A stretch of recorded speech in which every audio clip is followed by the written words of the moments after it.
Today we're talking to Danny Vermant. Danny is a specialist in social media for business to business. And he's going to talk about Twitter and how you can use it to attract new clients. Danny, first of all, everyone hears about Twitter, but what exactly is Twitter? Twitter enables you to put out regular updates, telling people what you're doing. What makes Twitter different from any other platform is you only have 140 characters to talk about what you're doing.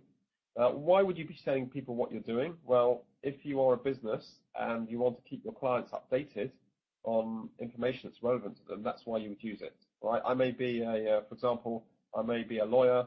I want to tell my clients that I'm speaking at a conference today, or I might want to just use Twitter to tell clients about changing the law that they need to know about. People have a very short attention span, so the fact that Twitter's tweets, the updates on Twitter are known as tweets, and the fact that these are very short, the fact that they're only 140 characters means you can read them very quickly and get the information that you need.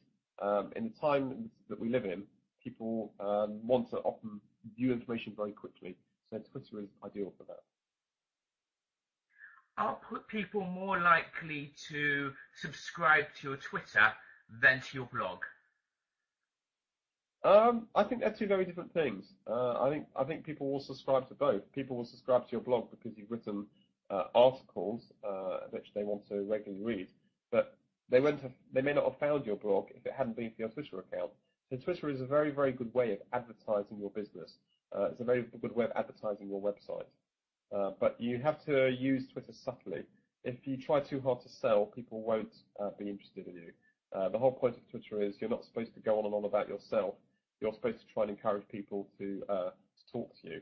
And that's what makes Twitter unique. Actually, Twitter is actually supposed to be a two-way conversation between you and your audience. Okay, but as a big company, can you really have a two-way conversation with thousands of people? Absolutely. For example, if you have just launched a new product, you can put out a update on Twitter to say, have you bought our product? We'd like to know about it. Have you had any problems with it? And what will happen on Twitter is that customers will use Twitter to either praise you or to complain.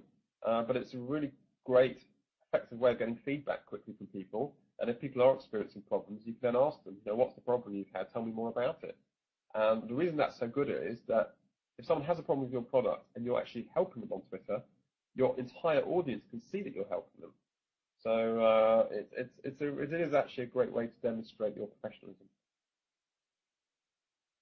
But isn't there also the risk of people who are twittering back to you causing PR disasters? Well, yeah, we saw that with BlackBerry, for example, where their servers went down for a long period of time and people didn't know what was going on. I think the important thing of Twitter is not to bury your head in the sand. If somebody, I think there are two sorts of people. There are people who are malicious, and I think there will always be people like that. I think that's just part of social media, and I think people know when people are being malicious. If somebody has a genuine grievance about a product, I think the thing to do is to get online quickly and demonstrate that you are helping that person. If you can do that, what you can do is turn something that's negative into a positive. That's great. Thank you very much, Danny Vermant.